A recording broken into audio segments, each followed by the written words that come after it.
Medina Munawwara के बाहरी हिस्से में एक छोटा सा मोहल्ला था जिसे लोग मोहल्ला नूर कहते थे। यह इलाका अपनी सादगी, आपसी मोहब्बत और खैरख्वाही के लिए मशहूर था। यहाँ रहने वाले ज्यादातर लोग मामूली सा रोजगार रखते थे, लेकिन दिल ईमान और अल्लाह के भरोसे से भरपूर थे। इसी मोहल्ले में एक साधारण सा घर था जिसमें 3 लोग रहते थे। एक बुजुर्ग लेकिन नूरानी चेहरे वाली माँ जैनब और उसके 2 बेटे हमजा और नईम। दोनों भाई उम्र में करीब थे, मगर स्वभाव में थोड़े अलग। हमजा गंभीर, सोच विचार करने वाला और बेहद सलीकापसंद। वहीं नईम हंसमुख, खुशदिल और लोगों की मदद करने में हमेशा आगे रहने वाला। पिता का साया कई साल पहले उठ चुका था। इन तीनों ने मुश्किलों से भरी जिंदगी एक दूसरे का सहारा बनकर गुजारी थी। सूखे की आहट।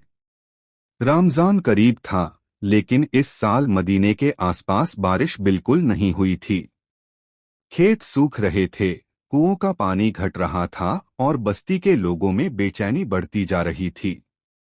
बाजार में खाने पीने की चीजों की कीमतें भी बढ़ने लगी थीं।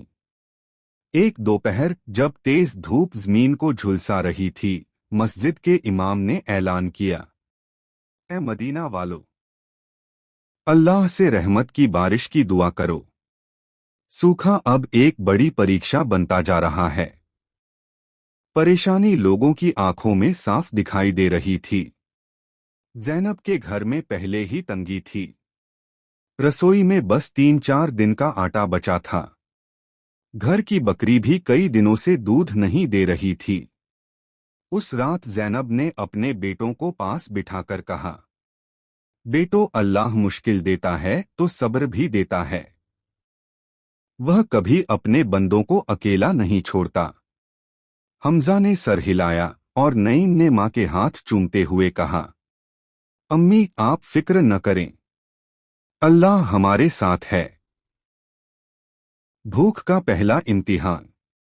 अगले 3 दिन हालात और खराब होने लगे। कई घरों